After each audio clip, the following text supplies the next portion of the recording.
Candace, I've come to ask you for a favor. I can't work with this arm, and I'm currently on leave from my part-time job. Without working, I don't get paid, and life is tough. Could you possibly lend me some money for living expenses? My husband and mother-in-law made false claims and demanded money from me. I believed them and wanted to help, so I provided the money as they requested. However, my husband was having an affair, and my mother-in-law was indulging in gambling, using the money I had struggled to gather for their entertainment. I felt pathetic beyond words when faced with this betrayal. When I confronted them with the facts, they reacted with outrage. Unable to bear it any longer, when I decided to divorce, they insulted me. If you get divorced, you'll never be able to marry again. You're just a junior high school graduate. Now we'll be free from the unpleasant daughter-in-law.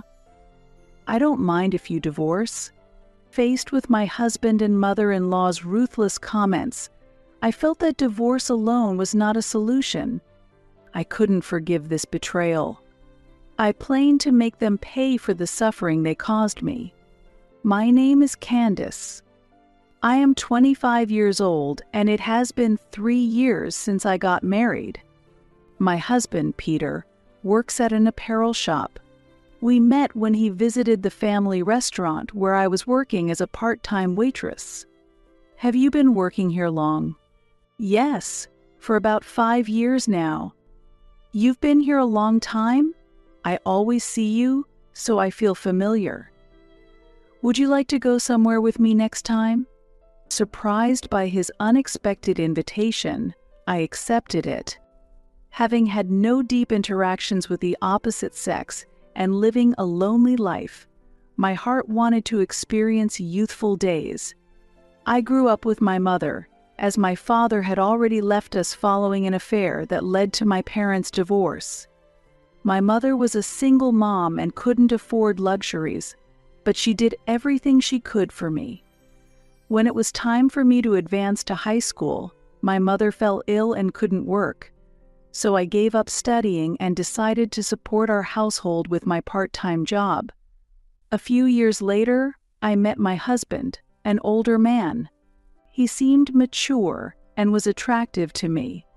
He took me to various places, and each time I was touched. Where shall we go next time?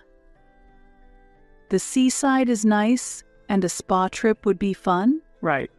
Since I hadn't experienced much, such plans were very fresh and exciting. My husband always invited me to new worlds, like a prince out of a storybook. Enchanted by the illusion of an ideal life, I decided to marry him just 6 months after we started dating. My mother warned me that it was too early to marry, but perhaps out of guilt for not being able to let me fully enjoy my youth, she didn't oppose it too strongly. My mother had fully recovered and resumed her previous job. My husband was also the only son from a single-parent family, which may have played a role in our decision to marry. When I first met my mother-in-law, she was very pleasant and kind, but I somehow felt uneasy and developed an aversion to her. I discussed this issue with my husband. Don't worry about it. I was also nervous when I first met your mother. You'll get used to it over time. If there's a problem, I'll support you, so don't worry. His comforting words calmed my heart. However, at that point, I still did not understand his true character.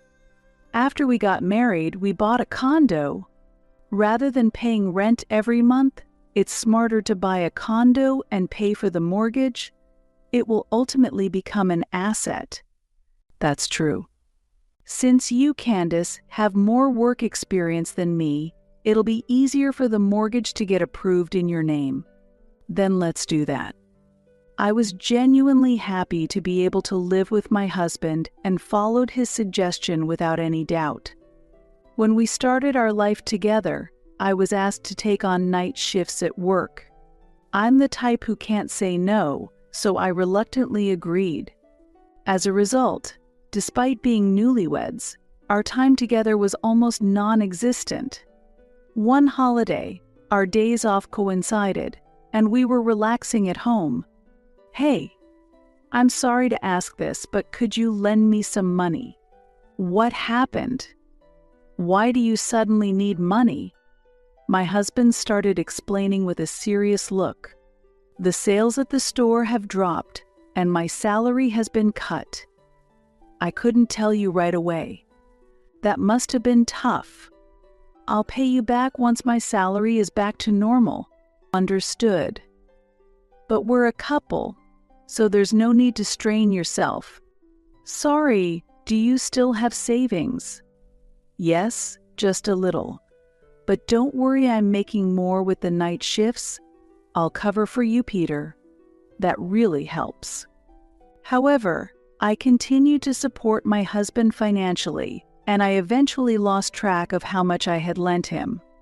Originally, there should have been no problem, but suddenly my mother-in-law visited.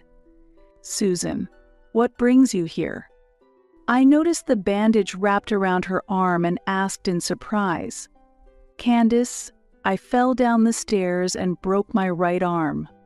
"Oh, are you okay? Have you talked to Peter about this?" "No, I don't want to worry him unnecessarily, so I haven't told him yet." "I see.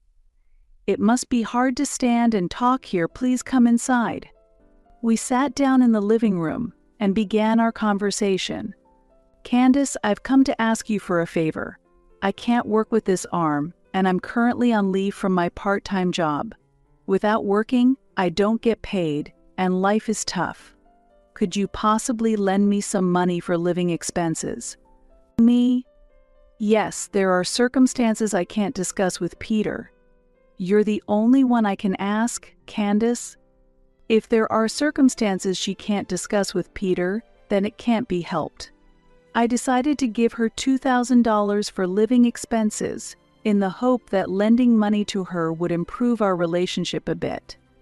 I had been giving the extra money from my night shifts to my husband, so I had no choice but to take out money from my savings to give to my mother-in-law. This was honestly quite difficult. Even when I was tired, I tried to minimize expenses by cooking for myself and preparing lunch for my husband regularly, and sometimes I just ate instant food or skipped meals altogether. During such a frugal period, while cleaning the house, I found an unfamiliar strand of blonde hair. It clearly wasn't mine or my husband's. I was greatly disturbed. This could only be a sign of my husband having an affair, and it seemed he had brought someone into our home while I was at work. I was distraught and desperately searched for more evidence of his cheating. Then, I found a pay slip. Checking how much his salary had been cut, I discovered that there had been no reduction at all. In fact, it was higher than the amount he had previously mentioned to me. I was shocked twofold by my partner's infidelity and the deceit about his salary. Not knowing whom to turn to for advice, I headed to my mother-in-law's house. Thinking about the money I had lent her, I was convinced that my mother-in-law would be on my side. As I approached her house, I couldn't believe my eyes. My mother-in-law emerged from a casino. "Susan, what are you doing here?" She looked a bit startled, but asked calmly, "Huh?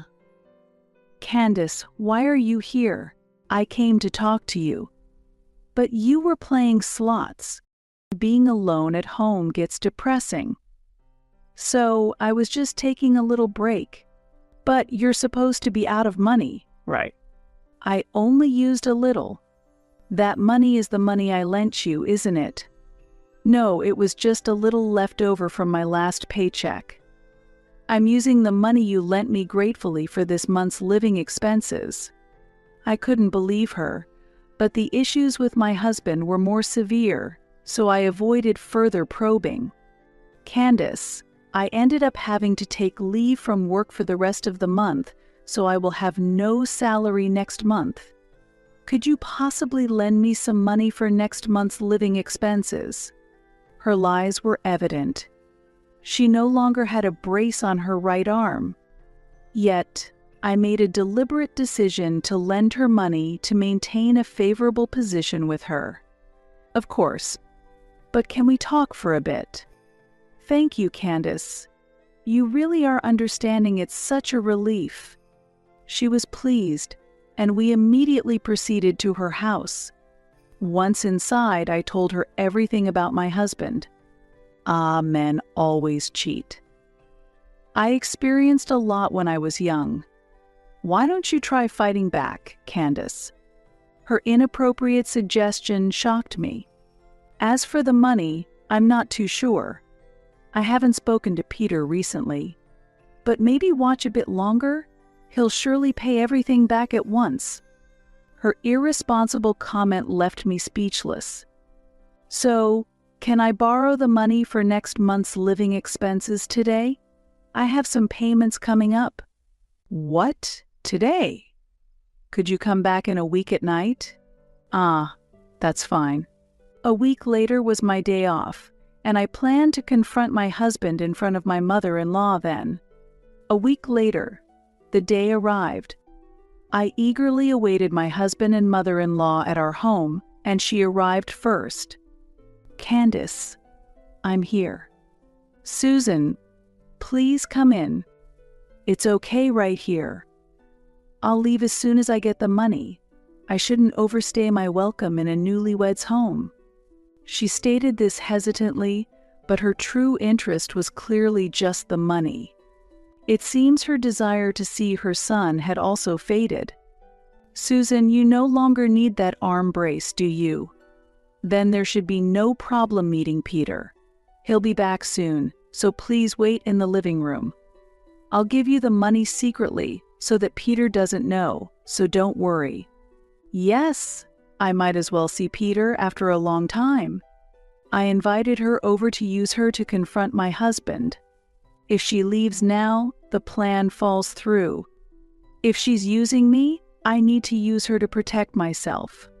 She quietly sat in the living room drinking coffee, seeming uncomfortable with the idea of staying long. Then my husband returned home. On my days off, he always returned home at a specific time, as if to implicitly claim he's not cheating. I'm home. Welcome back. Your mother is here too. Peter, it's been a long time. Mom, what are you doing here so late? Just came to see how you and Candace are doing. Really? That's unusual. First, sit down. I'll prepare some coffee. I made coffee, and the three of us sat down in the living room.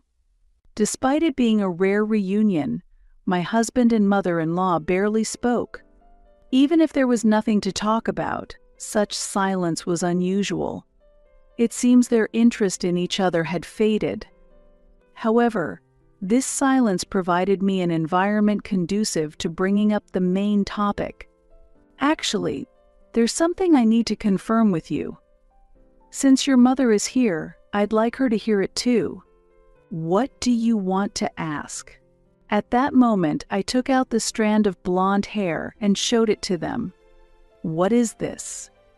Peter suddenly changed his color. I don't know, maybe it's someone else's hair. He was clearly irritated. I found this when I was cleaning your room.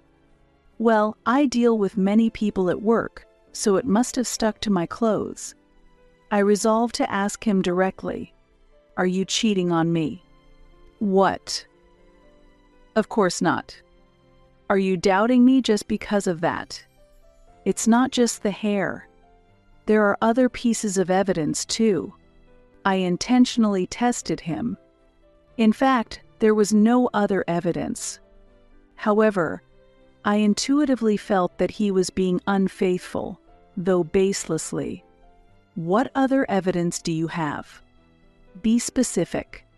I found it inconvenient to be pursued, so I quickly changed the subject. Also, your salary hasn't been cut, has it? I found the pay slip while cleaning. Why are you looking at that without permission? First, I want the money I've lent you so far back. Why all of a sudden? You know I can't pay it back. Didn't you say yourself not to strain ourselves because we're family? I didn't lend you money so you could use it for cheating. I'm not using it for cheating. So, you admit to cheating. That's a dirty trick. Your method. Ultimately, Peter had been unfaithful. Any remaining affection I had for him had disappeared. Ignoring Peter's reaction, I focused on his mother. Susan, if I can't collect the money from Peter, I can't lend you any. Candace, that's not fair. I came all this way for the money. That's cruel. Clearly, both Peter and his mother were only thinking of themselves. It seemed no problem to them that the son was borrowing money from his wife without the mother's knowledge, or that he was having an affair. Perhaps these two saw marriage as an opportunity to use me. I was preparing to make a decision as the situation worsened. I can no longer live with you. I am filing for divorce. Peter and his mother could not hide their surprise at these words. If you divorce, you'll never be able to marry again. So, you've always looked down on me like that? Yes, because you're just a junior high graduate. How does educational background affect marriage? Despite expecting such a reaction, Peter's insults shook me. Candace, calm down. Susan, you only want my money, right? That's not true. I can't lend you any more money. I also need you to return the $2,000 I lent you before. What will you do? My mother-in-law wore an indescribable expression. If that's the case, fine. I have no further business here, so I was just an ATM to you after all. My mother-in-law sighed as if she was fed up. I'll finally be free from this unpleasant daughter-in-law. I don't mind if you divorce. She suddenly changed her tone and expressed her displeasure. Peter appeared uninterested, looking at his cell phone. I don't want anything to do with you anymore. With those words, I left the pre-prepared divorce papers in front of Peter. You had this prepared. I've already filled out my part. It just needs your signature. I'll come to pick it up tomorrow. Peter and his mother looked at the divorce papers expressionlessly. Without saying anything, I hurried out of the house and went straight to my parents' house. I'm back. What happened? Why are you alone at this late hour? Mom, it seems I rushed into marriage. I should have listened to your advice. What exactly happened? I explained everything to my mother. So that's what was happening. I should have opposed it more. I'm really sorry. No, but I'm not just going to end it with a divorce. I'll definitely get back the money I lent them, and I'll seek appropriate compensation. But do you have evidence of his infidelity and debt? It's okay. I felt that it might turn out this way today, so I recorded all our conversations earlier. I proudly showed the recorder to my mother. Thinking of that, you're quite something. Yes, sadly, my prediction came true. I'll consult a lawyer tomorrow. Indeed, you can't let what happened just pass. If there's anything I can help with, don't hesitate to ask. Thank you, Mom. Is it okay if I stay here for a while? Of course. This is your home. I really appreciate it. That night I couldn't sleep, filled with humiliation and disappointment. The next day I went to my house to retrieve the signed divorce papers and check that Peter had signed them. Immediately after, I went to the condo management company to proceed with the sale. Fortunately, since the title was in my name, the process went smoothly. I had no intention of living in that house any longer and felt no need to inform Peter. The property was mine, bought and paid for by me. There was no reason to let my estranged husband live there anymore. Concurrently, I hired movers to remove the household items, all of which I had purchased and therefore owned. A few days after the move, my husband called, shocked to find the house empty. "What's going on?" "The TV and fridge, everything's gone. Since I paid for everything myself, why should I leave them there for you? Never set foot in this house again. Your belongings are no longer here." His response was as predictable as it was agitated. However, the matter was far from over. A few days later, it seemed the condo manager had visited my husband. Then he called again. "What are you doing? Why did you sell the condo? You took the TV too, didn't you?" "That house is mine. The condo was in my name, and I made all the payments. It's only natural for me to sell it since I no longer plan to live there." "Don't be stupid. Where am I supposed to live now?" "That's not my problem. Why don't you go live with your affair partner?" "This isn't a joke. I won't forgive you." His words sounded lawless. How could he think to continue living in a condo he never paid for? It was incomprehensible. And then, the ultimate retaliation. I demanded compensation from my husband and asked my mother-in-law to repay the money I had lent her with interest. The day the invoice arrived, an angry call came from my husband. "Hey, what is this? Why such a high claim? I am asking for compensation because of your infidelity. Please pay it soon." "There's no reason I should pay. That amount is insane. You don't even have any proof, do you?" "If you need proof, I have it. I've recorded all our recent conversations with your mom, and your admission of infidelity in those recordings will serve as evidence." "No way, you recorded it." "Yes, I couldn't trust you anymore. If necessary, I can access the condo building's elevator surveillance footage to identify the visitors, likely while I was working night shifts. Furthermore, I've been recording all our calls. Recently you said, 'This won't end here,' which could be considered a threat. I plan to claim additional compensation." "All right, it was a mistake. I won't contact you again." After that, he hung up and there was no more contact from him. Although my mother-in-law did reach out, expecting my husband would say something, I didn't respond. This decision backfired as she called repeatedly.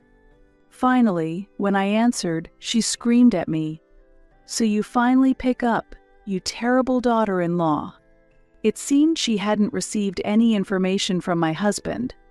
"Listen, I have recorded this call and all recent calls. The fact that I lent you $2,000 and your acknowledgement of it are all recorded. Denying it now is pointless. Why not just pay me back honestly?" Hearing this, my mother-in-law ended the call without a word. Perhaps she realized that arguing was futile. For me, it wasn't about the money, it was about exacting revenge on these contemptuous family members. As a result, my husband lost the condo and had to return to his mother's house. After being ousted from the condo, it seems his affair partner also abandoned him. Despite reaching out to various people, including co-workers, clients, and business partners, the revelation of his infidelity damaged his reputation. He eventually lost his job and had to take up multiple part-time jobs at a much lower salary. This was the result of misusing his wife's money. He is now working day after day to pay the compensation, having lost his job and been deserted by his former lover. My mother-in-law, too, had to stop gambling and started working part-time to pay the compensation I demanded. Fortunately, the persistent contact from my husband and his family ceased, and I now enjoy peaceful days. With the night shifts fully staffed, I was moved to day shifts. During this time, the manager called me in. "I appreciate your support during the night shifts. You've really supported the store, thank you. the higher-ups have noticed, and there's an offer for a full-time position. How about taking this chance to work as a full-time employee?